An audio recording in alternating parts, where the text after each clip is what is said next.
What's this? Hey there, film fans. I'm Jeff. I'm Dave. And I'm John, and welcome back to The Love of Cinema, a pod in which we'll challenge one another to discuss movies, both new and old, with a strictly positive critical eye. That's right. And to avoid any lazy negativity, we've decided to make this episode a drinking game. That was a side So anytime we see anything negative, you're going to hear this sound. Dave, you got to pick up your cues, man. That sound means that we need to take a drink to keep us positive. We hope you drink along with us. Says the guy who was fixing his light during the fucking intro. So, pour yourselves a glass. We're going to talk about a movie that's so fucking good. I've abandoned our show structure. Holy shit, guys! There's fucking spaceship fights and gunfights. Oh, wow. Okay. Cheers.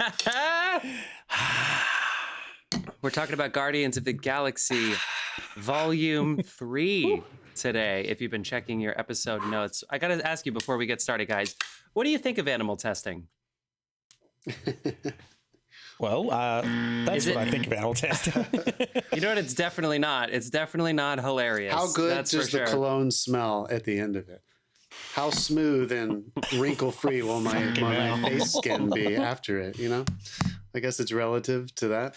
Is this an athletic cup or a mask? That I was just going to ask you that. Is that a boys baseball cup guys, or an N95 mask? This is a good time to mention that we have a YouTube channel, people. We've had a couple videos, crack a couple thousand views. We really appreciate all those who checked in those episodes. Dave set up a link tree for all the socials. Keep in touch with us. Write a review, follow, etc. If you're new to the show, we keep it positive. That's our thing. We drink beer, talk about movies. We try to have fun doing this. You can text us, maybe leave an email. Dave will get back to you right away. John will The number's in the show notes. Number is in the, is it? That in the show notes? I do. Oh, great. Okay, good. You should put your cell phone number in there and just really lean into this. Why don't we put the social security number in there too? Okay, cool. So if you're new to the show, we'll try to keep it spoiler free for about 10 minutes or so once we get talking about the movie, so you can get our initial takeaways. What did we think? What did we feel? Unlike those fucking stuffy critics that start going right into the plot and talking about the history of movies. This is what we think. This is what we feel seeing the movie, and then we'll move into spoilers to open it up. At the end of the episode, we'll give you our recommendations of what we've been watching. And at first, we're going to talk about some gripes, which have probably nothing to do with the movie, or maybe if Dave has a gripe, it'll probably have something to do with lens equipment or Times Square AMC. Times Square.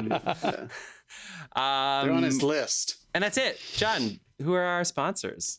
Oh my God, there's Carlos beer. There's Carlos beer in this fridge still. It's like 3 years old. Oh, dude. Just go for it. I'm so terrified. Maybe at the end of this episode. No, do a good guys, show. Stay with us to the end of this episode, and I will crank open this 3-year-old beer from Carlos Barroso that he bottled himself, so you know it's pure. You know that potency is rich. Come on. Listener, I'll do it at the end.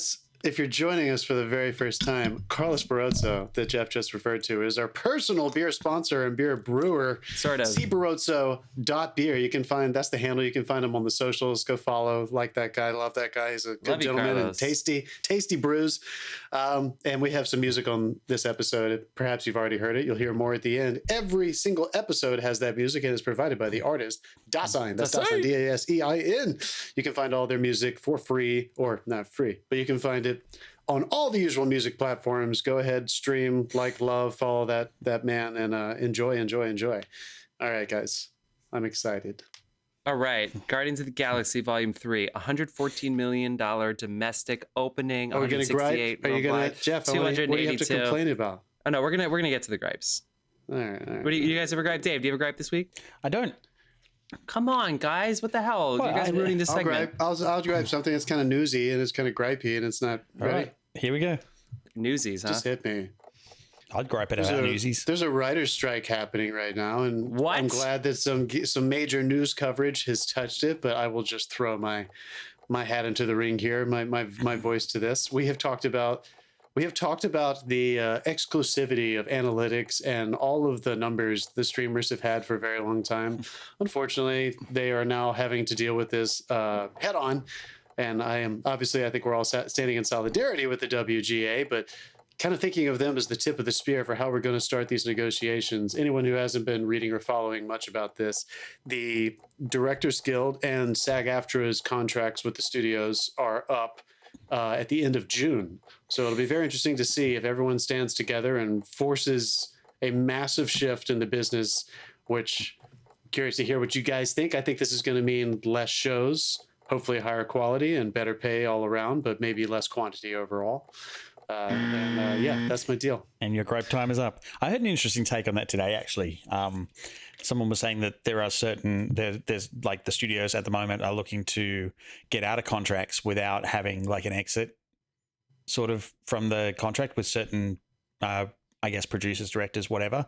So their theory is they'll wait until June to be able to just close those contracts due to force majeure and get rid of them and then negotiate. Yeah. Because you're getting people throwing shit out like, oh, yeah, they'll come back to work because they love it. It's like you have not read the room, sir. Writers are giving out numbers. The guy in The Bear was like, I made $43,000 to write for an Emmy award-winning show, and I had to borrow a suit to go to the Emmys. Like they're getting specific. I've heard things, and I maybe these are wrong, but I read in what I thought were reputable news programs that all of the writers for Netflix's original series combined made less than the CEO, which I know that CEOs are going to make more money than everybody else, but I mean, how many hundreds of writers? Not is that much. Jeez. So and maybe I'm off on the stats, but obviously and they gave Dave Chappelle $60 million for content that was largely pre-produced. I know that people watch comedy specials and Friends and Seinfeld, which are already prepackaged and such, and I know that they don't pay residuals, which is a problem, but like at least they are investing in certain things, but we need to force their hand. And I know that they're not making any money. I know that Apple is really fucking with Netflix, which Netflix kind of came on its own by itself, as opposed to Apple, which was like, you know what else we can do? But people want fewer shows. They want better shows. They want shorter seasons. So do you guys think it is complicated. Not 6 episodes short. Let's just clarify that. Not 6 episodes short. That's too short. There's plenty of shows that BBC has stayed afloat doing that. Do you guys think there is a world that's too short for me where these streamers start making money without having advertising somehow come back into the equation? It kept networks afloat for so long, so it has almost been just like, man behind the curtain, don't look over there, somehow we're going to charge you $4 a month, or $6-7 a month, and you're going to get all this shit for basically fucking free without anybody subsidizing those costs with advertising. Like, I don't see a world where that happens. They in this case, they started, like, places like Netflix started using the Amazon business model, where we'll take a loss to make a profit in the long run. And Amazon will do that. It'll hemorrhage money to squeeze into that market, and then they eventually make a profit because they shunned out everyone else in that market. And I'm pretty sure Netflix did this thinking it would garner them more subscribers, but now that there's so much choice and the churn, and the fact that you can sign up for these things for a month and cancel it straight away and get the month for $10. We're also well, that's the problem with a corporation, like a public company. Like, they constantly like more profit, you got to do better than last year, and eventually there's only so much money you can fucking make. More churn. Well, and then Netflix has this issue now too, which if they decide to do what they've been teasing about for years, and apparently they've been testing out this rollout of like cracking down on passwords and stuff, they can't brag about their numbers. Their numbers are going to go down, and that's bad for their stock price, So like if they get rid of password sharing, then you're not going to be able to say like Squid Game season 2 had 90 million viewers. No, because fewer people are going to watch because we're not sharing passwords. So they built they built themselves into a little bit of a hole, and it's always everybody else's fault. I don't know. It's complicated. And music is a false equivalency. A lot of people are like, well, Spotify doesn't pay their artists, but the musicians make more than ever. And it's like, well, they tour. Spotify tries. It's imperfect, but at least they can make money doing other things. Why is that the same thing? Like, that's two arguments that are perfectly valid. Like, writers aren't getting paid enough, and Spotify doesn't pay their artists enough. Completely right. They're both. Those arguments can both be right. One is not a counter to the other. And also the one, how's the vibe over there? Because you're over there at the moment, John. We're not seeing too much here yet, but how's the vibe over there? Like, because I heard rumors, this was reported, but I don't know. They didn't mention any names, so I don't know how true it is. That writers were being hired to jazz up scripts that had already been written in AI. So they'd write the outline in AI, and then the writer was hired for a shorter time to jazz that up. I've heard about that in the news coverage, but not from writers. But I have heard that they've been doing outlines and then having writers just come and sort of like touch them up. I don't think that's been happening. I don't know for sure. Yeah, we don't know about that one. One, the WGA has a militant accountability to their solidarity. So in the 2007-2008 strike, anyone who crossed the line to go fight the court, they were blacklisted. Like they published their names in Variety and the other trades. They made them known, and they sacrificed contracts anyway. So I doubt that's been happening now. But what I did hear was happening leading up to this, when we were starting to experiment more with GPT, was that some shows that are very procedural were experimenting with what happens when we let them write an episode based on our catalog, and then have much less writers tighten up a script or enrich some moments here or there. Yeah. That's a whole can of worms. It is interesting talking and listening to WGA members, because, I feel for the most part, they're 100% trying to hold any AI and AI companies accountable to having full license to anything they've written, and to never let an AI write a show. I'm not sure if that's feasible. I don't know what's going to happen. Well, apparently that was one of the hard-nosed sticking points. Yeah. Bottom line is, if you're going to... I think we have been under the illusion for the past 10 or 15 years that we are entitled as audience members to all of this content for very little money. And you can't have it both ways. You're either going to pay a fair share to be a subscriber to something that you expect really high quality content for, or we're going to invite advertising back into the equation so that somebody can subsidize this amazing amount of content and hopefully quality of content we're getting. I don't hate it. This is my pitch. I think we're going to see most of these places start enriching their movie libraries. Which is going to be kind of weird, because competing with each other for catalogs of movies you've already seen is not really why they got into business. And some of them already have larger libraries than others. Yeah. And I think you're going to see most of them switch over to a model where you're going to have what is now actually fair. This is with advertising, and this is without. And the without is going to be substantially more money if you want to have an experience that is worth having access to hundreds of television shows. They're already running like that. The ad tiers are present in almost every streaming service now. It should be, really. And they're already selling, and they're selling our data too. And I don't know how much that gets incorporated. I don't hear about that enough. Yeah. But I'm sorry, Disney is and of course, using my data. We're just fucking spitballing here too, of course. This is fucking crazy what's happening right now. I mean, I feel like I'm going to be coming into this whole situation like a little over a year from now. And I think hopefully something will be settled. But I think the next 10 to 15 years are going to look very, very different from what we've seen before. And so different that it might actually end up being kind of a throwback to like a classic studio system, which there was a reason they did that at some point. And we're kind of sitting in a perfect primed environment for them to start thinking that way again, trying to make and exhibit their stuff. Wouldn't that be the death of indie film, though? Well, not necessarily, because one of the biggest, you hear the biggest names say this and the smallest names. We have got to bring production costs down. We can't be competing with $200 and $300 million movies. Even $200, $300 million movies can't compete with other $200, $300 million movies in a slate of films within a studio. It's just getting too much. So I'm hoping that we're just going to see a giant resurgence of production. Yeah. Whether or not it's going to television or for movies, but we're going to see the average cost come down and an equality increase in storytelling. Which, how do you do that? Fucking writers. I mean, come on. Like it all comes back to and them. Also, so. the middle class of writing has to come back. Shonda Rhimes got $100 million. Ryan Murphy is a producer, but also a writer, $100 million. I know there's a producer-writer thing, and this is all part of it. We don't need to get into this, but they have to stop. They have to get $100 million budgets, and they can take some and give some to writers, but they can't take $100 million and then the writers get scale and they get $43,000 a year. Like that just can't. That can't happen. So this isn't just us against them. There are us on the inside that we need fighting for us, and it seems like they are too. So I think that's totally. Also, some of that is the streaming services, like because the quality of television now is basically movie quality, and they're billing it as we're movies now.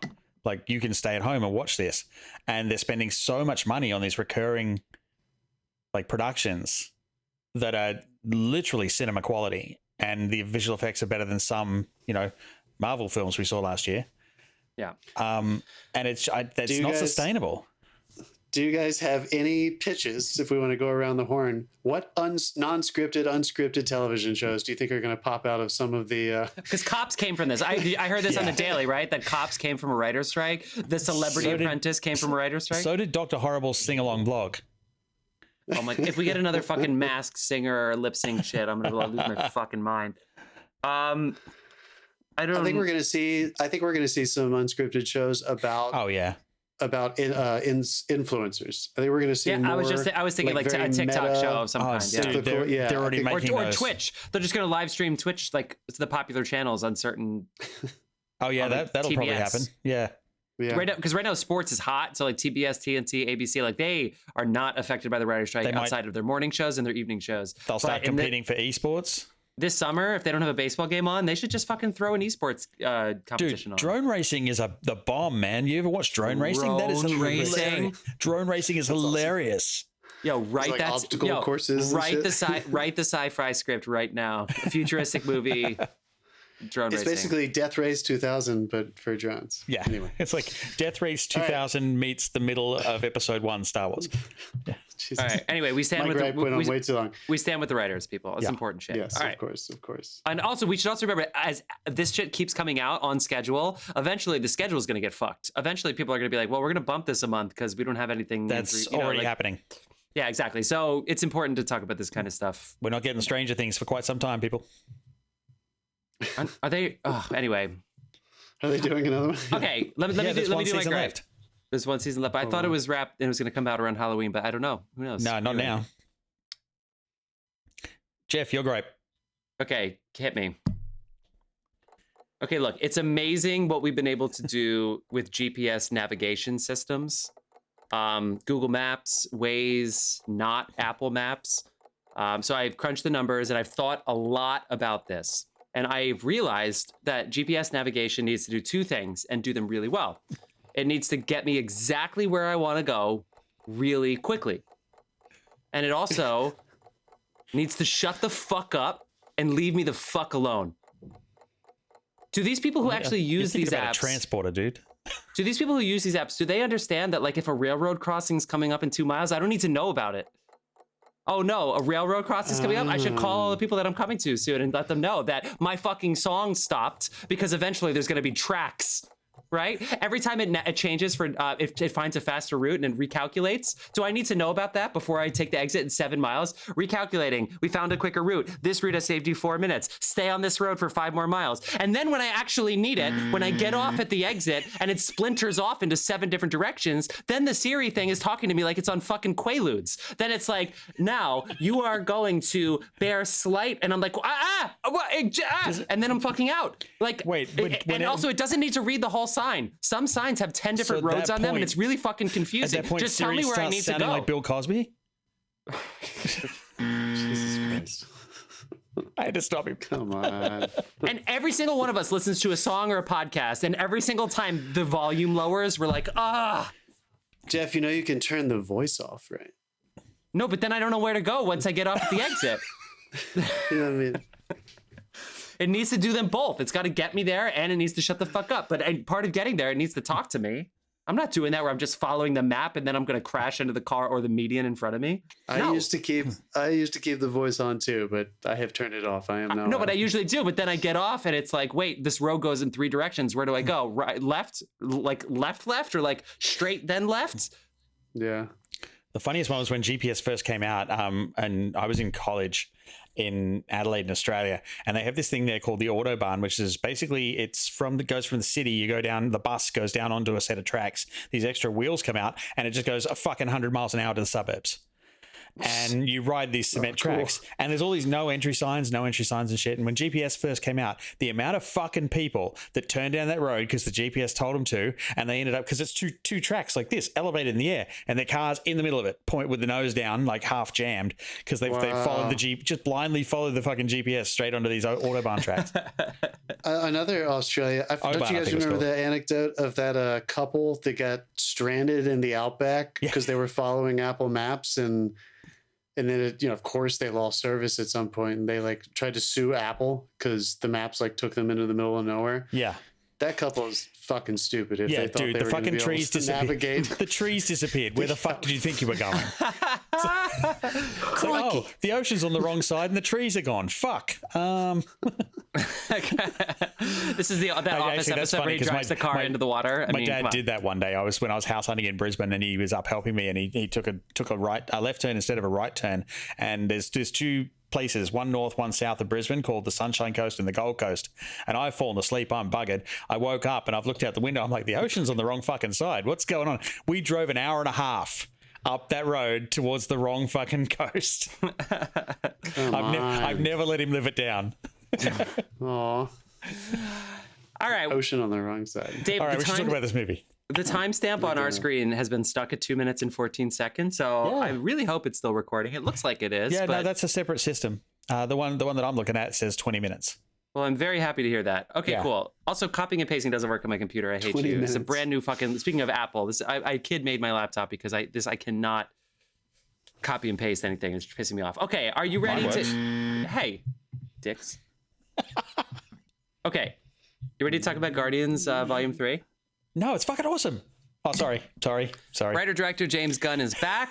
He filmed the first one. They purposefully filmed it in such a way that they could forget all these characters if they needed, even though they introduced us to the villain and another badass sidekick villain as well, and a lot of other supporting characters who all became very important, but also they gave themselves a backdoor, and it worked. It was very successful, even though if anybody remembers the beginning of that movie, it started really fucking sad. Kidnapping, mom dead of cancer, like, oh, the Guardians one started weird.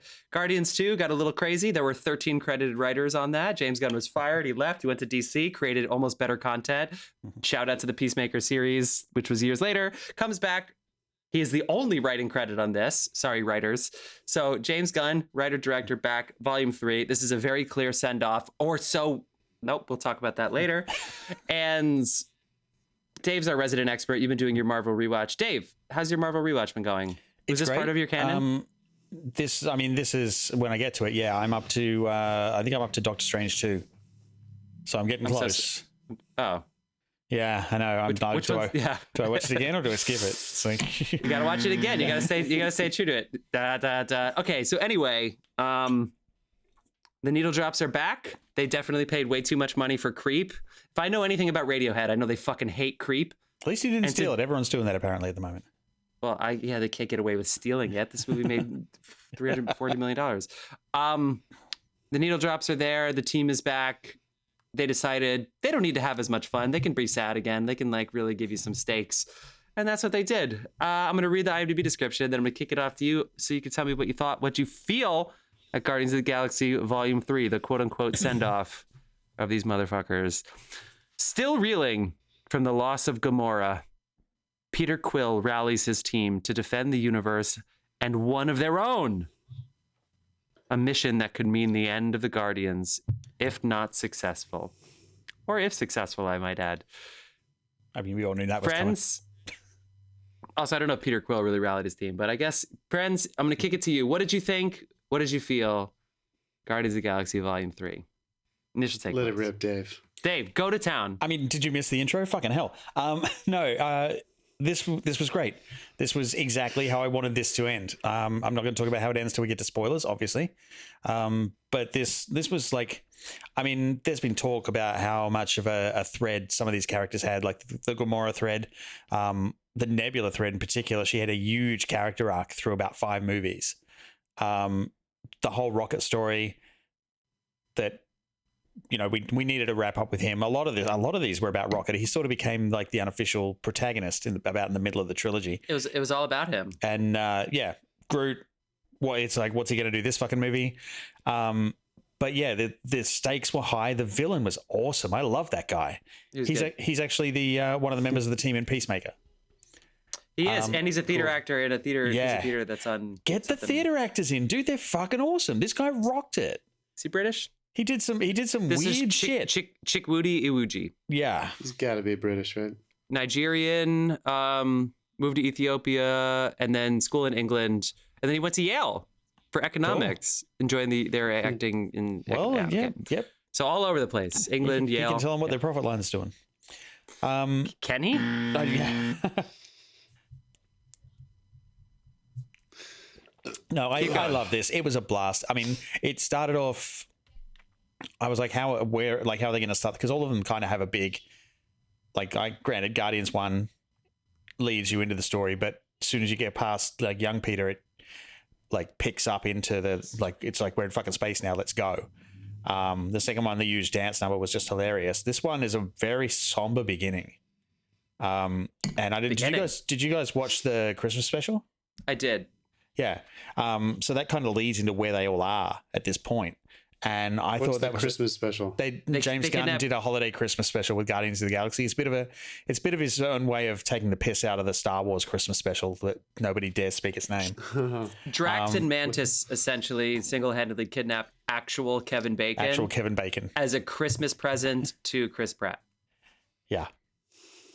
It's pretty funny. It's as funny as it sounds. I wish Keira Sedgwick made an appearance, but she got a phone call, so I guess that counts. Okay.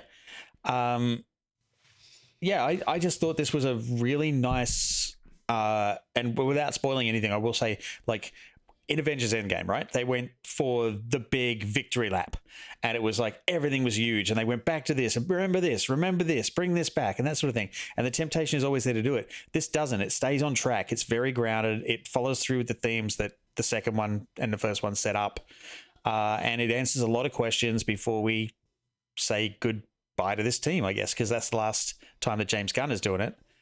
And, in my opinion, that's how you close out a fucking trilogy. Like, this was his swan song, both in the case of him being involved with the Guardians and him being involved with Marvel for quite some time, because he's moving over to DC now. So, yeah, I loved it. I thought it was great. I made friends in the audience because of it. Like, everyone was talking. When did you see it? What day? Thursday night when it opened. Me too. I saw Thursday night too. Nice. And everyone in my audience was fucking excited. They even clapped at the Flash trailer. They were that fucking excited. I've seen that trailer enough. I didn't need to clap at that. John, what'd you think? I just saw it today. Packed IMAX theater early this afternoon.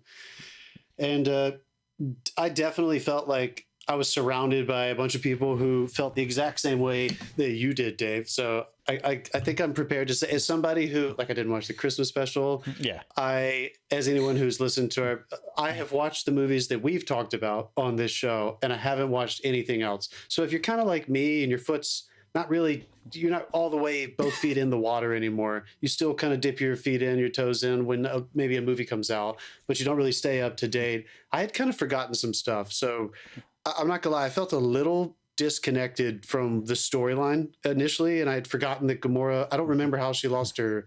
Man, I don't remember any of that, to be totally honest. So I was a little bit like, okay, I'm just going to kind of believe what they're telling me, because they told me everything I needed to know. All right. For anyone who hasn't watched Avengers Endgame, block your ears. She gets killed in Endgame. Right. Thanos throws her off a cliff. She's dead. Done. Right. And then past Gamora from before she meets the Guardians comes with him. And they make a joke about that, where she was the other one who came back, right? When they go back in time to get the stones, he finds out they're back there, so he gets old Nebula to bring the whole ship forward in time 5 years.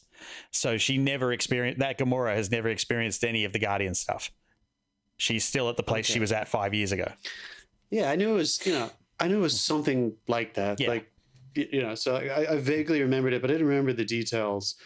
So I felt like I was watching probably as well made and well written of a entertaining Marvel movie that we've seen in the past several years. So I think if you're into this series and if you're still invested in these characters, you're probably going to be very relieved and you're going to have a really good time. There was a lot of me that was kind of like, I think this is kind of a good scale of how not invested I am in this universe anymore. If I'm being totally honest, like I was very aware I was watching a very entertaining movie, and there was a part of me that was just like, I just don't know if I care anymore. And that was kind of the main thing. And James Gunn, you guys know, I think he's super, super talented, but sometimes as I felt, and I disagree with both of you on the Suicide Squad episode, I think he leans on his tricks a little bit too much. The use of the soundtrack and the slow motion and the montaging was relentless in this film. I thought it's like he didn't get a single note about anybody saying, maybe you should do a couple less of those. He did it every chance he got. They didn't even play for the full lengths of songs. And I felt like I was being manipulated some of the time, if I'm being totally honest. But that said, people around me cried. People around me laughed. People around me gasped. I heard somebody literally scream, no, when it was one of the flashback scenes with the cage, and we'll talk about that with the animals in the crate. There were people very invested. So I can pick the exact moment you're talking about because someone did it in my audience too.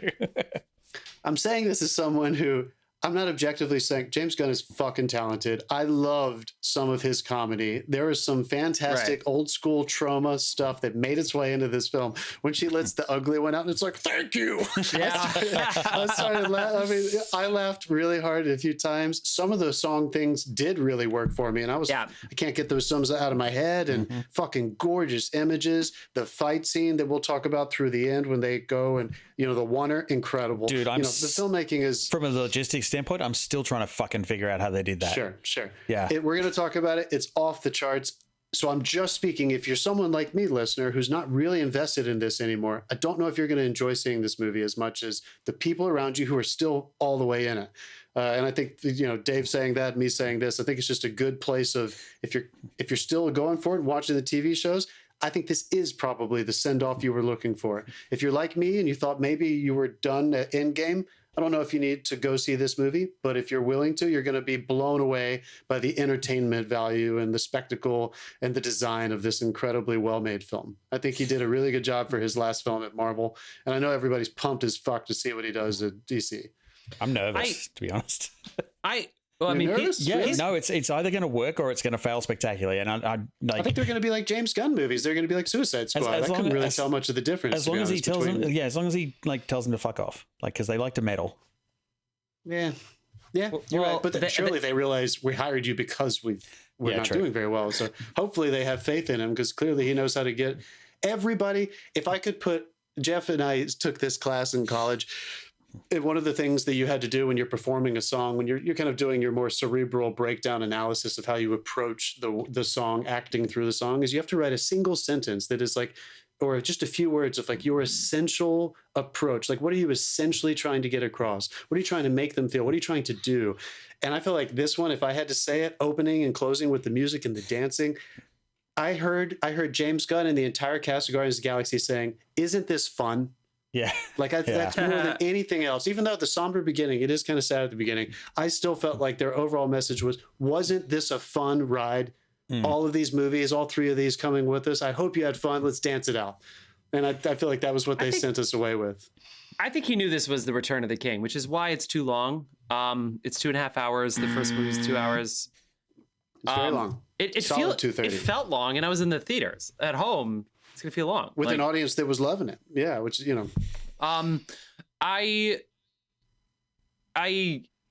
give it an endorsement. I give it a thumbs up.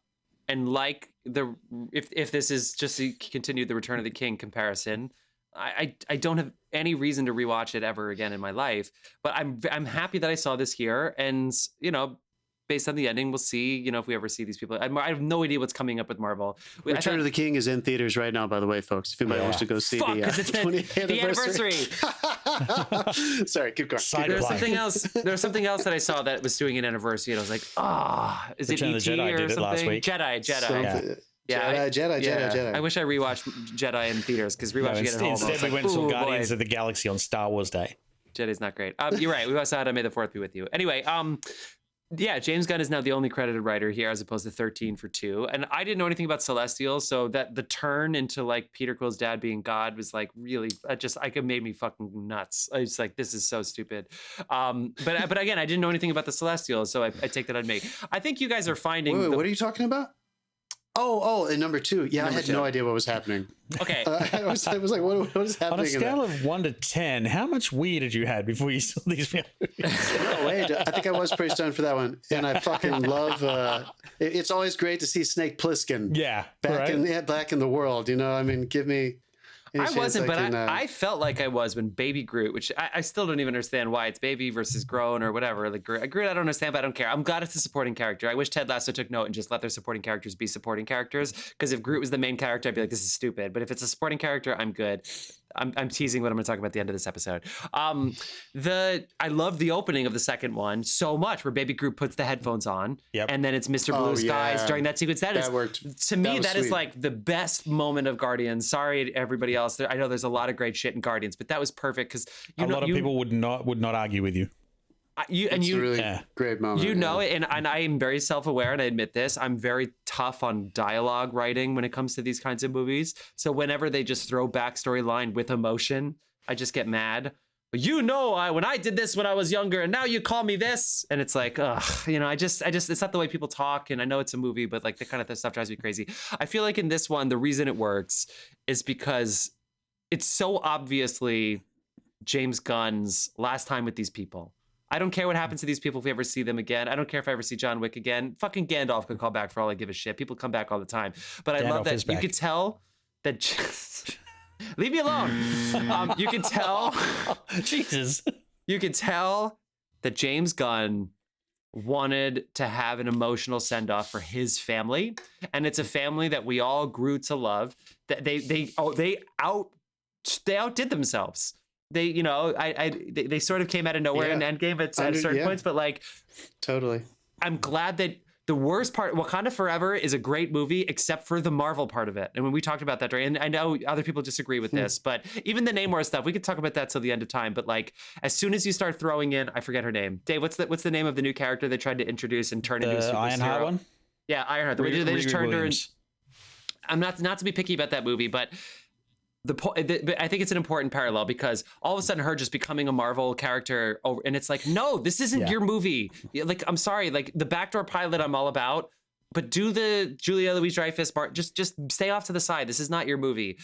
Guardians, they just let him make his own movie. And I think this worked, even though I'm really only giving it a lukewarm endorsement because this is the 10th movie. If you begged me to name all 10, I probably could because I think we've covered them all. This is the 10th movie since Endgame, and I just don't care. But every time I see them, I'm always like, you know what? I had a decent time in the theater. I wrote notes down that I don't understand because I already forgot them 3 days later. So like, I don't know. Take it for what you want. You're also alluding to something that I think we do need to tip our hats to. There are very famous director, writer people who have worked on these Marvel movies, and they are maybe not household, but certainly industry household names. I think James Gunn might be the only one with these kind of lesser known characters who has kind of turned his franchise into an altered franchise. Like people think about James Gunn as much as they think about, the characters of what's happening to the family of the Guardians of the Galaxy. We were just as excited to watch James Gunn, take a bow with this one, I think, as we were to see what happens with. Yeah, I mean, Guardians came out of nowhere. Like, I saw the trailer for it, the Hooked on a Feeling trailer. And the Hooked on a Feeling trailer blew my fucking mind. Me too. I was like, holy shit, why isn't Marvel like this all the time? Fantastic, yeah. And, so Guardians kind of carved their own little path through the middle of everything. Yeah. There's only one thing I would change about the first movie. At the end of the movie, when they're like, where do you want to go next? Which is very Star Wars, by the way. And they're like, and he's obviously Han Solo. Too.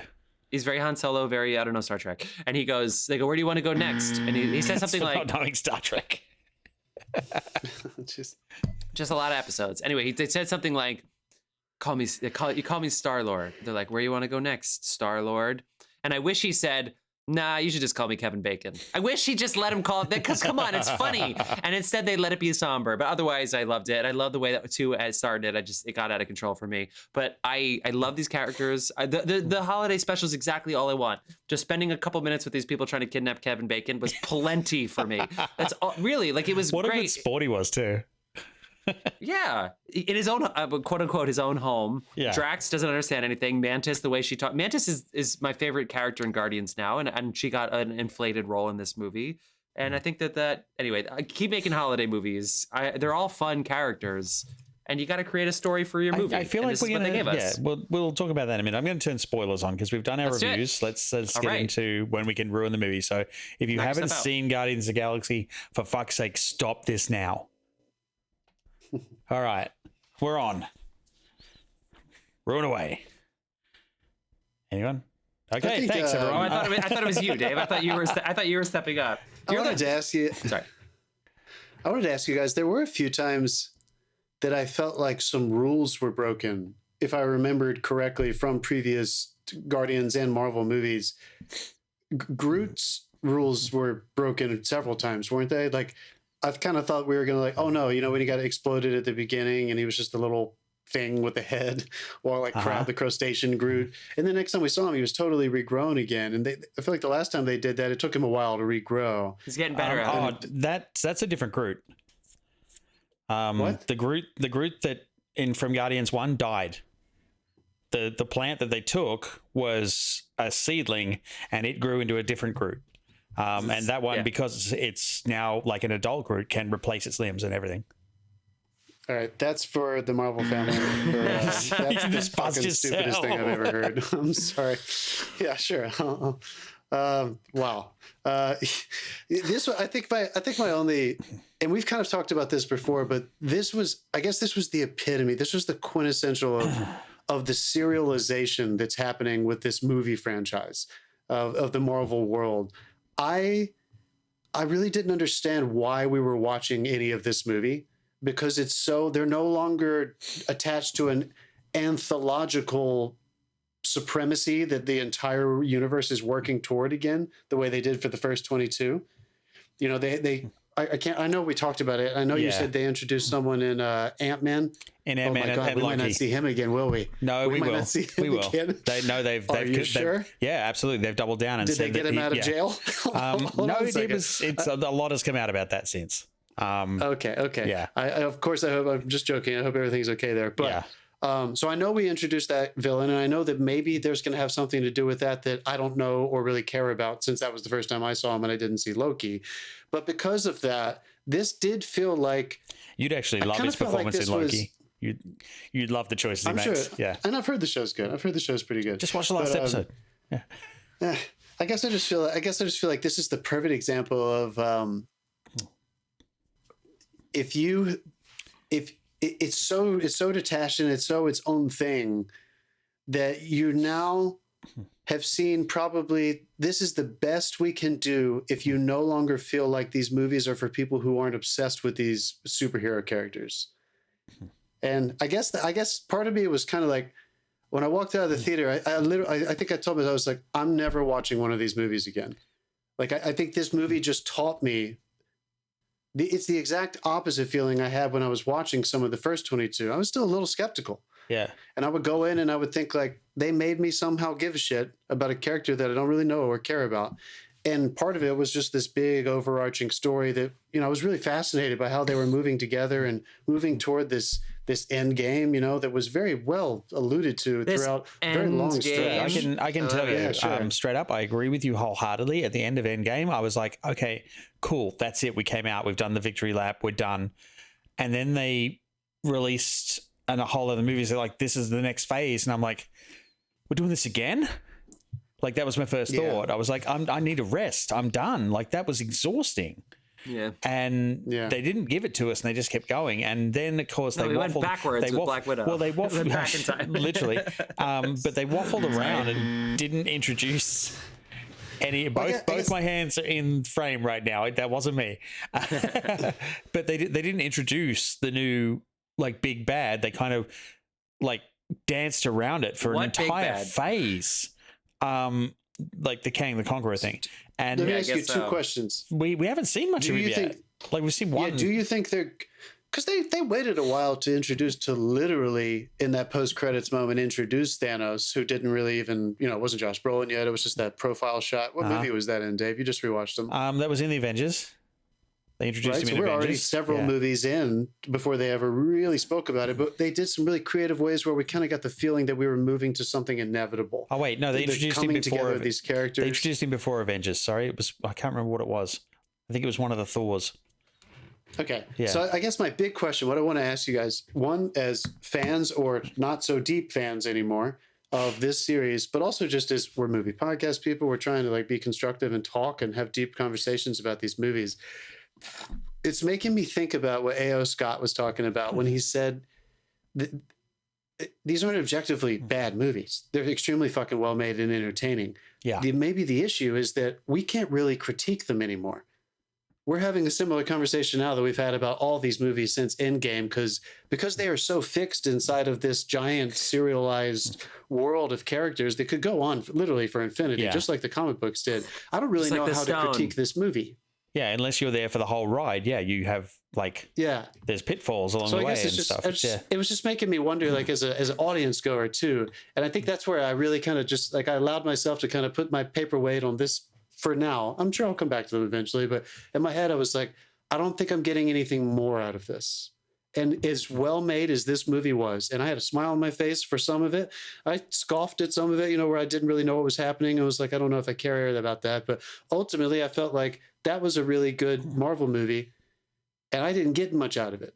And I don't know if he made that for me anymore. Whereas in those first 22, I feel like they were trying to make superhero genre movies for everybody. They wanted everyone to be able to come in and watch a really good epic story told over a long period of time. I just don't know who they're making these for anymore. See, Thanos was introduced in the Avengers 2012. Yeah, I count the Guardians as its own trilogy, like separate. Sure, they appear in some of the other stuff, and some of the other stuff does affect it. But I count that as like a separate little trilogy because when they turned up, they didn't really have anything to do with anything else. It was self-contained.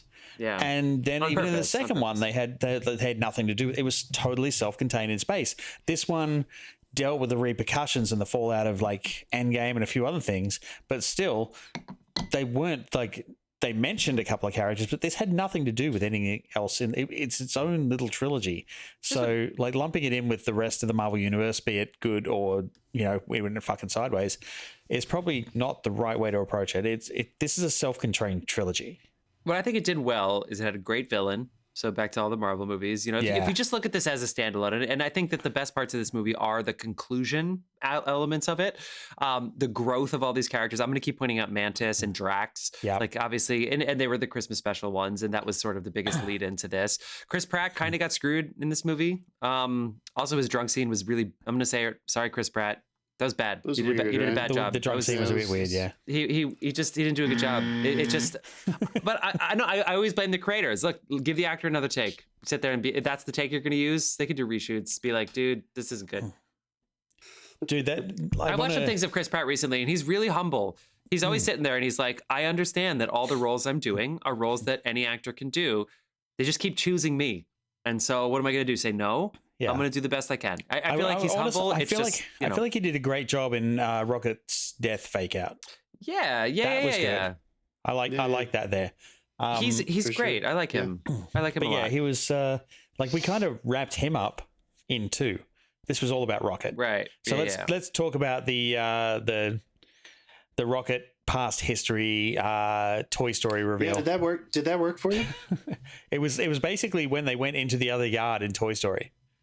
Honestly, it sort of did once I realized what was going on. I was like, okay, we're doing this. They talked about it a lot in the past.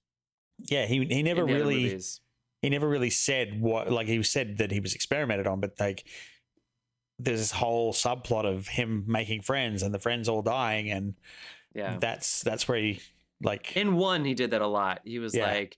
He was like, you keep calling me vermin. Like, I didn't ask to be tested on. I didn't ask to be put in a cage. And this is a comedy, this movie. Yeah. And he's like with a gun and drunk. Like, I didn't mean, they tested me. It's not my fault that I'm this way. See, that was some good character right there, that one. It's great. Okay, sorry, Dave. You keep going. If I'm being honest, when I realized they were hanging this entire movie on that, there was a part of me that was like, I might walk out of this theater. Like, I don't know if because you're right. In the first one, it was just enough for me to be like, yeah, we're living in a crazy space world. This guy exists. And that's his thing. That's his hang up. It was a lovely chip on the shoulder that gave him an edge. It made his friendship with Groot more interesting because he did have some kind of weird bond with this creature who was totally loyal to him. And it was just enough.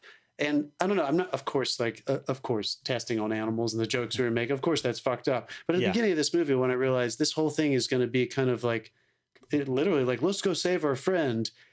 I don't know. There was part of me that was like, are we really going to like spend the entire movie talking about what we've already kind of been told before in the other movies? It becomes a heist movie. Well, I think... So here's one thing that could have made it better for me, and I'm not saying that this is what James Gunn should have done because he made the movie he wanted to make. What is the point of the Guardians? To me, the point, and I rewatched one, so I have this in my head. The point is that misfits working towards the same good. Yeah. is the best case scenario for everybody. We don't all want to be with the same kind of person, the same thought, the same idea, or alone. And these are all loners, misfits. Even Peter Quill is really a loner, despite how social and cool, and he brags about being a fuckboy and stuff. Don't put a black light in my ship, like all that kind of stuff is really fun adult humor. But it's really about misfits coming together for the greater good. And okay, if they want Rocket to be their brand, fuck you, Game of Thrones. But like, if they want Rocket to be the one at the end, that you're like, you are the one that should be leading us because you had it the hardest, you overcame the most, and you're the best of us. And I think that lands. They almost made it too specific about Rocket. So then we have all this stuff about Rocket. We put Peter Quill off to the side. Gamora had her own thing that I'm glad they brought her back in, but it wasn't enough. Drax and Mantis are their own special relationship. That was absolutely enough for me. And it was emotional. Look, when this movie ends and they start playing Dog Days Are Over, I got a little emotional. I really did. But it was just also like a little bit too much of a heist movie. Yeah. And I kind of wish it was more about the gathering rather than let's save Rocket. I don't know. It's hard. Well, it's a fine line. Yeah. The thing is they'd already gathered, and the thing I did like about the dynamic in this film was that they bickered like a family. They'd all come together. They become so much of a family, and that's what the very end with Groot, the one time when he doesn't say "I'm Groot," that was literally an invitation into the family. It's like, you've become so familiar with this family, you now understand Groot. He didn't learn English. That was still him saying "I am Groot." It's just we understood it like that. That's an actual comment from James Gunn. So it was like an invitation in for the diehards. It was a little confusing until I saw the comment. It sounded too much like Vin Diesel. I was like, yeah. It sounded too much like Fast 10 is coming out soon. Yeah. But it was a family in the movies. It was very heist film. It was very heist filmed. I'm not gonna lie though, all these flashbacks to the cage where Rocket and his three other friends who have been experimented on, the Batch 89 animals. Yep. When they were laughing that first time, I was like, is this supposed to be sincere? And I kept thinking they were going to make a joke out of it, and they didn't. No. And it just like stayed like, there was literally a line, aren't friends fun? Aren't having friends fun? And I don't know. It was just like this weird... I think that's when I started to get those hints of like, I feel like I'm being manipulated, and like he really wants me to care about these characters when I feel like in genre archetypal storytelling, the characters are vehicles to tell a greater story about usually, and even in a Misfits tale, which they definitely are. And I totally agree that you said that, Jeff. There's just a part of me that felt like he had gone away from that. So now he was trying to use a bunch of really, mature, well-executed filmmaking devices, but nonetheless to try to make me feel something about these characters that I was initially just enjoying laughing along with as they were doing something ridiculous in the first couple movies.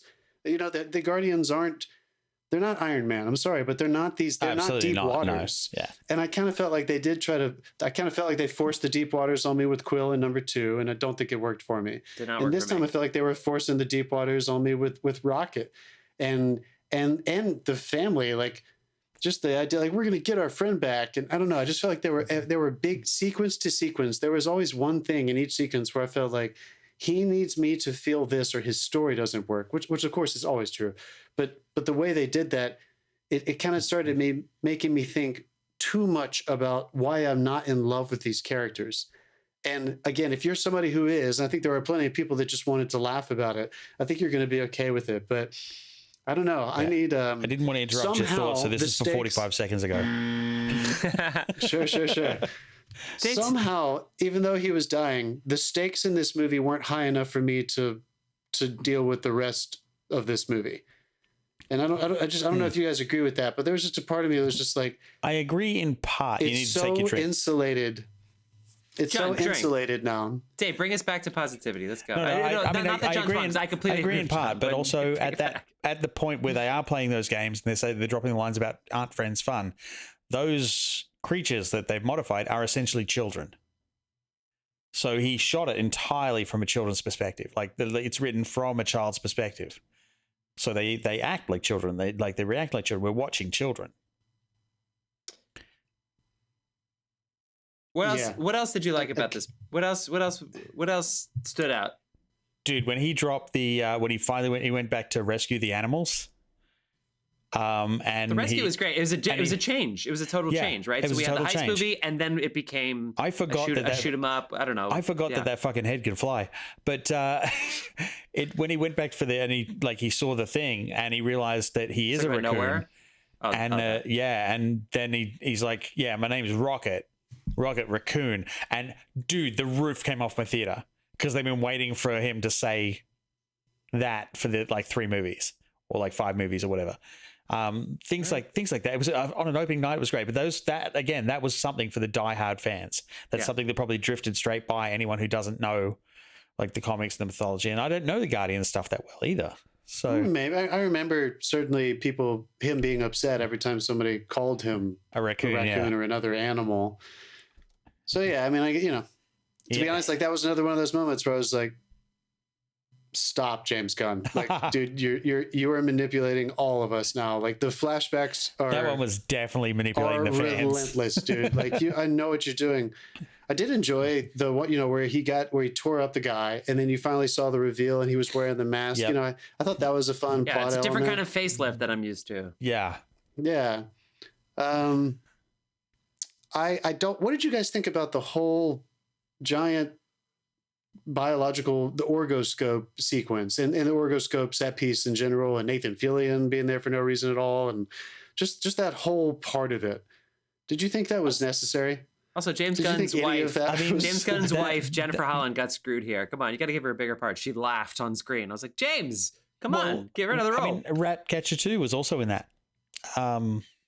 Again, Daniela Melchior. She was the pink one with the orange eyes that they took hostage. Yeah. Maria Bakalova had a voice. Yeah. Linda Cardellini had a voice. He was good to his people. Okay. Yeah. Oh, cool. All right. So do you think that needed to be in the movie? I don't know if it needed to be in the movie, but who doesn't want to make films with their friends? What are you talking? Wait, what are you talking about? What sequence are you talking about? What word did you just say? You said some word. The orgoscope. I said it correct. That's what it's called. Yeah. Right? What is that? That was the name of that biological the living ship.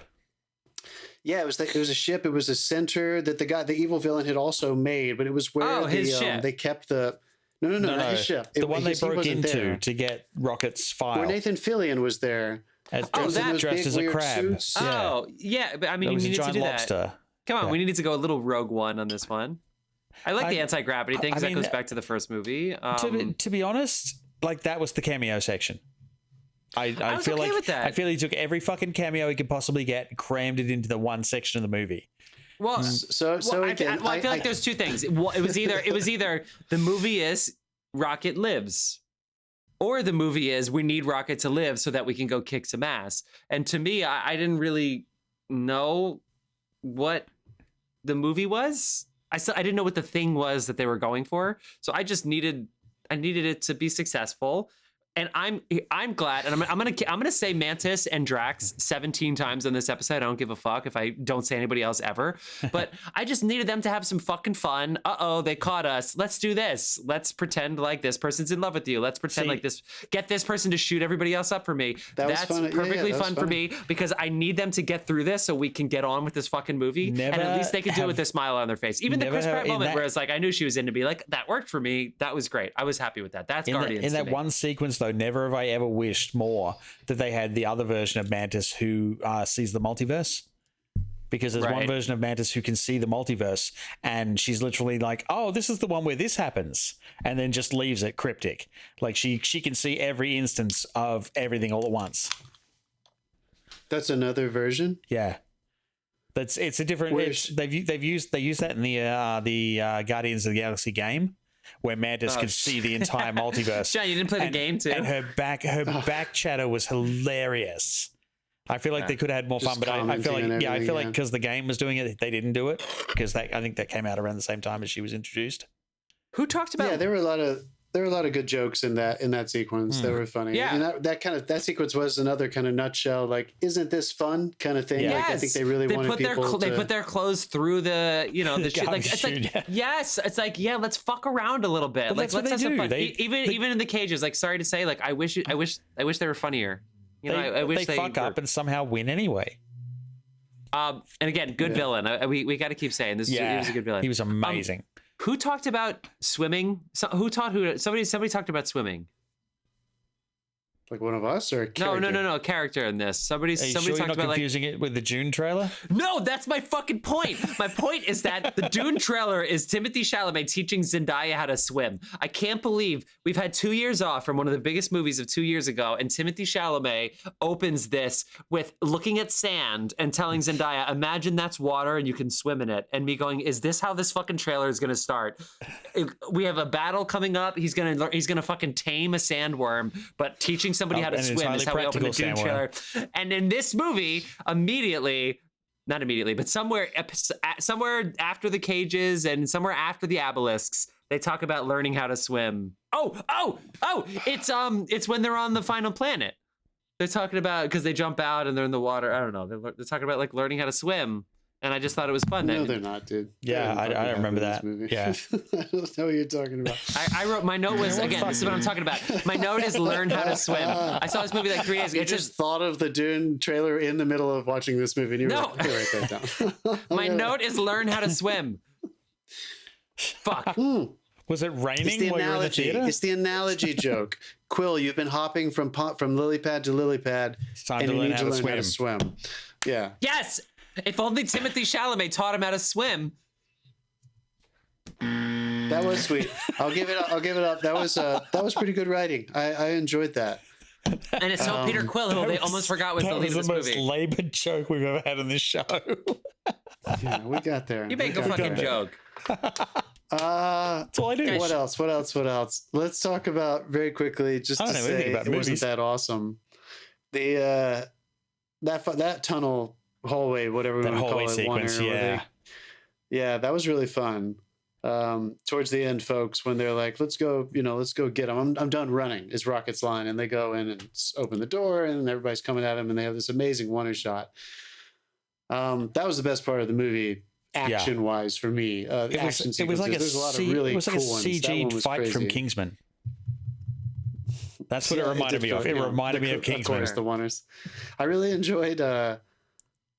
I don't know why they were there. I don't remember these characters at all. But Cosmo the dog. I thought that was kind of sweet. You know, she served a purpose, and the dog was sweet. Cosmo's Maria Bakalova. The bad dog joke. It was weird. The bad dog joke was Academy Award nominee. Yeah. Did it look like? Did it look to you guys? Did it look to you guys like they CGI'd the dog when it was interacting with humans, like when it was jumping on the guy? And there were a few moments where I was like, God, have we gone that far where they're not even letting? I don't think that dog was ever real. A dog like stand up on a human being anymore. I don't know. No, the dog was completely CG'd, I think. I assumed it was when it was, close-ups and stuff, and it was making weird faces and shit. But I don't know. That I enjoyed some of that. You ever tried to get a dog to wear a spacesuit? It's not easy. I knew that the dog was going to work really well for children and Dave, so I went with it. That was fine for me. Where did she come from? Cosmo the dog. Academy Award nominee Maria Bakalova. They had a meeting with her and they said, we got to get you in this universe. But I also love that Sean Gunn. The dog is supposed to be Russian, so that kind of works. Yeah, Sean Gunn, stepping up. Can you remind me what happened to the blue guy? He died in Endgame. He died in at the end of Guardians 2. I almost cried in that scene. I think I remember it. He sacrificed himself when he flew into space so Peter could live, and then he had a Ravager's funeral. That's really nice. And that's the bit where I almost cried. It's nice. A Ravager's funeral. Nice. Anyway, Sean Gunn steps up into that role with the whistle dart thing. That was kind of sweet. That worked for me. He's the only pilot of this gigantic planet, and that worked. It worked. They pulled it off. They did it. Wait, hold on. What part? The new whistle guy. Just like his whole character, because he was involved with like the dog stuff, right? He was like playing poker with the fucking dog and stuff. So and Howard the Duck. And he piloted the ship when voiced nowhere by Seth Green. I found in the credits. I was like, fucking hell. Nice. I enjoyed the ship moment. All right, this is kind of a good example. The ship moment got me when he was there and the family of the Nowhere ship that they had kind of started building this new society through action. That really touched me that he showed up. Yeah. Him seeing it's from your heart, son. His fucking Obi-Wan moment with what's his name bothered me. I feel like I was being manipulated again. I mean, that was a victory lap. That was a victory lap moment. Again, I'll agree with you. Come on, we got to be honest. No, I disagree. That was one of them, but it wasn't full of them. This movie was 90%. Like he could have cheapened the whole Gamora thing and had them just get back together, but he didn't. I like the touch of the Gamora. Yeah. How many needle drops did they like drop a song that you had never heard of? Because for me, it was like this one was definitely a lot more unrecognizable. It was so obvious too. They were like, "Here it comes," and then it was a song I never. And heard also, of. it was a couple of choices. I was like, I don't know if that fits. I kind of like Creep. I felt like that. Peter Quill, but I felt like that quite a bit. The Creep moment. I did not like Creep. That really bothered me a lot. That was the first time I felt like I was manipulated. I feel like I was manipulated into right off the bat, I thought, what are they doing? Right off the bat. You know, Radiohead hates that weird. song, so it's just always funny when I hear it. They like it enough to sue people for trying to rip it off. Well, it's really funny when you choose a song that their writers fucking hate. It's just funny. And I bet they also hate being in the Marvel universe. Like, if I'm being totally honest, I was just like, that we all know Radiohead so way expensive. too well. Their next and we album, know their MO. Their next album is going to be free. And they're gonna say, "We're sorry, we were a part of the Marvel Cinematic." No, it's not gonna be. It's not gonna be rainbows again. It's not gonna be they're free. Gonna say, "Pay what you want." Apple's gonna install it on everyone's device, whether they want it or not. It's just gonna be there, like the U2 album that was. Oh yeah, they probably don't own. That wasn't on Pablo Honey. What was their first album? They probably don't even own the rights to that, and they're like, it was Pablo Honey. That was their first album. But that was '93, anyway. So that was confusing. Why did they open with the song from the '90s? I thought it was a very clearly '80s show, but it doesn't matter. Anyway, maybe the acoustic version was done. Yeah, I thought it was. Well, no, he has a Zune now. So you open this. That was another thing. The songs on the Zune only go up to 2000. Dave, that was another thing that I think maybe I just had forgotten about, but I remember, the mixtape that his mom made him, obviously from one. Yeah. How did he keep growing his music collection if they never went back and got more? He got mixtape 2, and then someone gave him a Zune. Who gave him the Zune? I can't remember who gave him the Zune. Why does it have music from the 90s and the 2000s? If we say Zune one more fucking time, I'm cutting this episode off, right? Buzz him. Yeah, soon. Not that really fucking mattered to me, but I know what you guys mean. There was a reason for it, but obscure music selections. Yes, that is agreed. And if I'm being honest again, which I'm just gonna always be fucking honest, the reason that he was listening to that wonderful throwback music was so important to his character in the first one, wasn't it? It was always mom, right? It was always reminding us of where he came from and his weird issues with his past. And none of the music ever since then had anything to do with that. And that's why I felt like it was manipulated. The second one was entirely based around Mandy. Okay, yeah, sure. Not Mandy. Mandy by Barry Manilow? No, Brandy, I think it was. Oh, you said Mandy. Yeah, I know. I corrected myself, though. Brandy was a fine girl. It's not Can't Hardly Wait. Can't Hardly Wait is Mandy. You remember that? Seth Green? The movie? Oh, yeah. Jennifer Love Hewitt. Jennifer Love Hewitt was my absolute dream come true. And Can't Hardly Wait. Of course, and I know you did that summer. She was smoking when we were young. I'm sure she still is. Jennifer Love Hewitt. I'm sure she's still beautiful. There's more to you than that, but... Heartbreakers. But yeah, I think that was one thing that not only were the song choices a little obscure this time, I don't mind the obscurity as much, but I was very aware that this is just backdrop now. This isn't Quill playing these things to try to help create a family, which is one reason why he started allowing them to listen to the music with them. So the device, whenever they would go in and out of headphones moments here, I was always like, why does it even matter anymore? The reason that we got into this as a storytelling device doesn't exist anymore. That's fair. So I don't know. That was a little confusing to me, and I felt like you're just trying to sell a record. That sailed right past my joy. And I didn't really. I mean, sure. There was another. I can't say it enough. When she opened that cell, she was like, that ugly little dude. Thank you. That was so fucking funny, dude. I don't know who came up with that idea. That was one of the only just for the sake of joke moments. It did not come out of banter. It didn't come out of story necessarily, other than they were freeing people. Yep. It was just for the sake of, let's just make an ugly monster and put it in there. Yeah. That nailed it for me. I wish this movie was so much more of that. I would have laughed my ass off. We're gonna wind this down. One quick thing I need to bring up, and I don't know if they did this in the comics, but the Adam Warlock character version that we got. What did you think of him? Was that because I feel like some people are going to be pissed when they see this movie. Was that fucking that's what's his name? The British. I don't know if the Adam Warlock Will stuff, Poulter. because every other version of Adam Warlock I've encountered in like through the mythology of like the games and the like anything else I've seen, he's very, very powerful, and this one was taken out of his capsule too early to accomplish a mission. Is basically a child. I feel like this one was fucking around with Russel Crowe in the Greek Olympiad. I feel like he came like straight out of that from Thor: Love and Thunder. All right, yeah. I mean, as a person who doesn't know anything about them, I couldn't tell if they actually did have a civilization of them, or if he was lying. The villain was lying to them about having a civilization of their species. Oh no, they existed. They were in 2. All right, so I wasn't sure if that was real. And he was another rule-breaking thing. I was never quite sure how strong he was. Yeah. And I don't think they did a good job of establishing his strength. Yeah, he's very fucking strong. Although he seemed like he was like a Captain Marvel level strong. He is. But they took him out of the pod too early, so it kind of changed the rules. So how would his mother have died? How would his mother have died from an explosion? Like, give me a fucking break. She's not him. She created him in a pod. So she basically, he sees it. Dude, Guardians 2 at the end of it, it shows her creating him in a pod. Wait, that's his mom?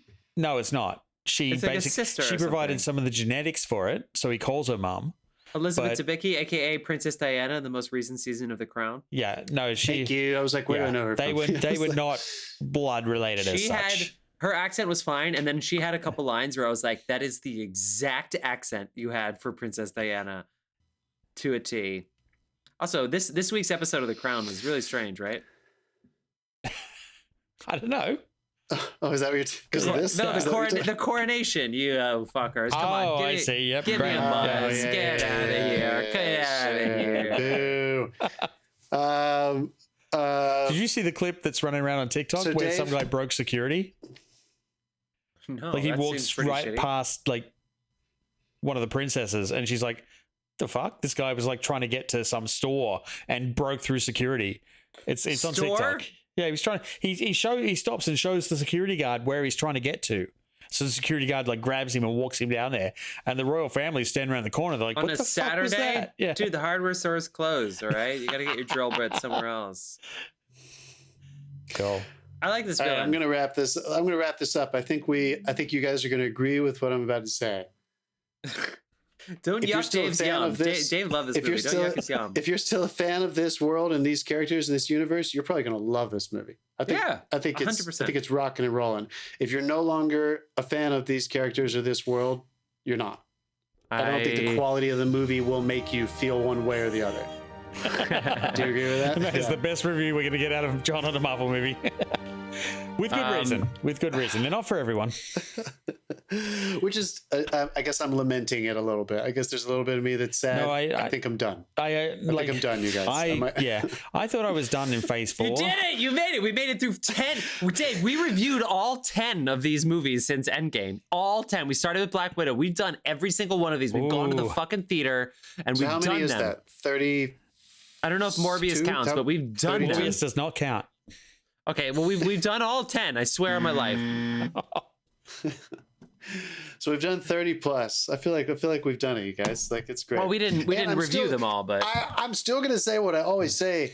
I'm so happy for fans like Dave and people who love these characters. Like, good. I know you never need to read a comic book again. You can just wait for these movies to do dumbed down versions. Amazon delivery driver is dead. Literally, I'm sure that's yeah. Goodbye.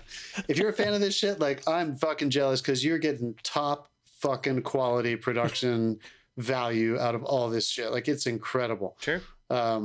Good. Happy for you guys. Keep watching them. I know they're going to keep making them. So everybody enjoy. I don't think I'm going to talk about these anymore.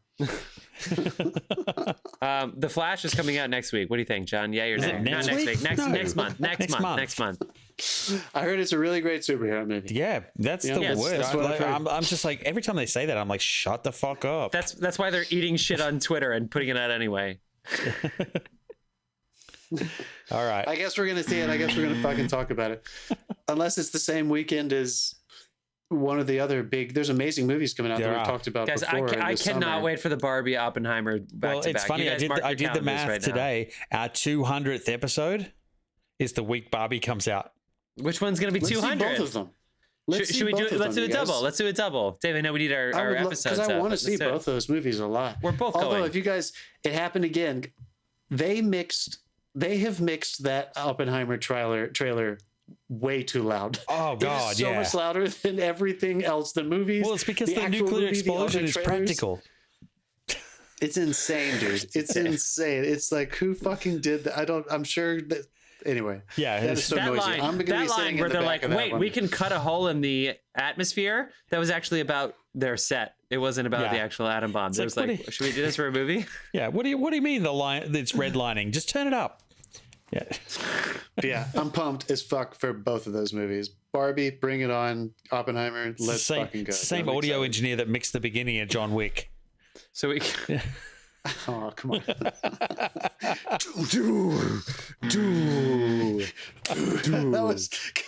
was so good. Oh, I loved that opening. I'm the only person, I think. All right, enough. All right. Go see this movie. You already saw it. We're in spoilers. Okay, we did it.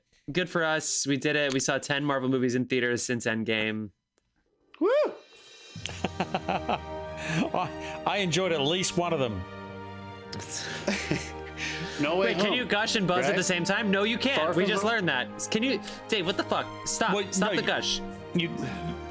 Hey, let's just take a vote really fast. I can't stop the gush. Just in case. By the way, just in case I'm actually serious and you guys actually don't make me talk about any more of these Marvel movies. What was the best post-Endgame Marvel movie? Far From Home? No, I think this one. Fuck Far From Home. No Way Home. No Way Home? Fuck all of them. That's your favorite one? Was it Far From Home or No Way Home? It's Far From Home is the second one. No Way Home is the one with Doctor Strange in the multiverse. That's the one with all the Spider-Man. I thought you liked that one the most. I did like that one the most. You did. No Way Home. His that's the one you voted for. That's his answer. That technically is not a Marvel movie. It's a Sony movie. Yeah, I was about to say, can we even count that? Yeah. Because it is still... And Venom. Like do we count those two movies? No. I guess we can't. So is it even 10 now, Jeff? I'm not even sure. No, that is 10 is the number that I read. So fuck you. That's what we're going with. All right. What have we been watching? For me, it's this one. Yeah, for me, it's this one too. I think it's the best. Like, there was a dark, I didn't love the Spider-Man movie as much as time. everybody else. There was a dark time in the middle. If we can't count Spider-Man, did this. The old ones. Yeah. Yeah. My favorite Cool. was Black Widow. I'm sorry. I can't even say it. Morbius. Doctor Strange and... Both you motherfuckers. I might say I almost voted for Doctor Strange just to be an asshole, just to prove that like that is what the quality of these movies is now. Doctor Strange, and maybe we'll let Sam Raimi do some things. I heard The Evil Dead was good. I heard that it was kind of a... How about... Yeah, I've heard it's good. How about the dramatic scenes that Chloe Zhao was allowed to direct on Eternals? Oh my God, Eternals. You guys, I forgot about Eternals. Guys, dude. if Eternals was Elizabeth good, everything would be Jeff different fell because asleep. How many Guardians. I fell asleep. Yeah, watching? this had and you weren't here, so Dave and I were like, it was great. We said fuck it, and we were like, let's just praise this movie. You guys really did. I listened to y'all on my drive. I was like, these fucking assholes are fucking lying through their teeth. I was You guys not. did an amazing job. You were so positive. You did such a good job. Why couldn't you do that today? You kind of like this movie. Nah.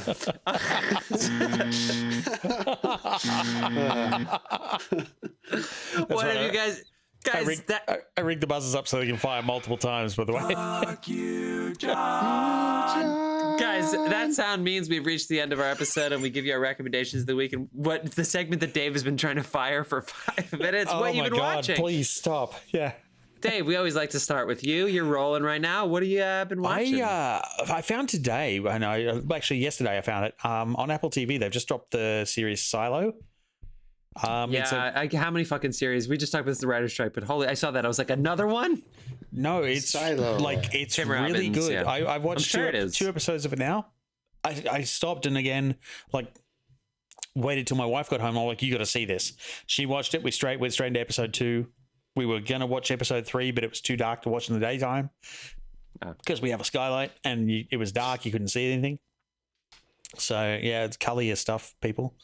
But it's great. There's mystery and My buzzer's slow in the draw today. Yeah, I'm hooked. It's a really cool mystery that jumps around with like it's not about time, but it jumps back and forwards in time to facilitate what's going on, and it's post-apocalyptic. I'm not going to describe it any more than that. Just watch it, see if you like it, because I'm fucking hooked. You said Apple TV, right? Yeah. Cool. John? I'm still going with Saul, and I'm almost done. I'm in the middle of 5 now. I think there's only 6 seasons, so coming to the end of it. Man, it's good. God, it's good, dude.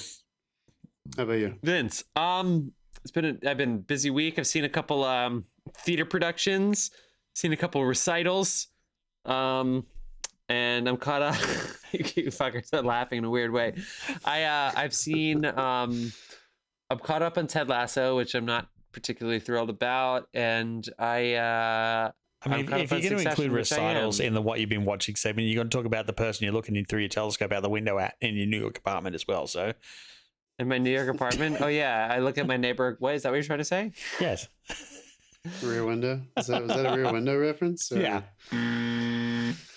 Dave. Jesus Christ. So I mean, it's that time. It's a peak TV time. So I got some watching to do, but that's what I've been up to. Also, sports are great. Let's go New Jersey Devils. Let's go, baby. I seen some Devils. Let's go. Was that hockey? Funnily enough, I buzzed Jeff for that, not you. Yeah. All right, people. That has been our episode on Guardians 3. I hope you have enjoyed it. Can't wait to see what James Gunn has done next. I still think the best James Gunn property to date is the Peacemaker series. Have you seen Slither? What the fuck has happened? What the fuck is that? I'm on IMDb and the ads come up, and I think I accidentally hit the sound. Clearly. Have you seen Slither? Because if you haven't, see Slither. Is that a movie? No, Yes. My friend loves Slither, so I gotta go see it, and I'll tell both of you what's up. Thank you so much, film fans, for tuning in, and we'll see you next week. I can't wait to find out what we're gonna watch in the next 5 minutes after we stop recording. Okay. See you, film fans.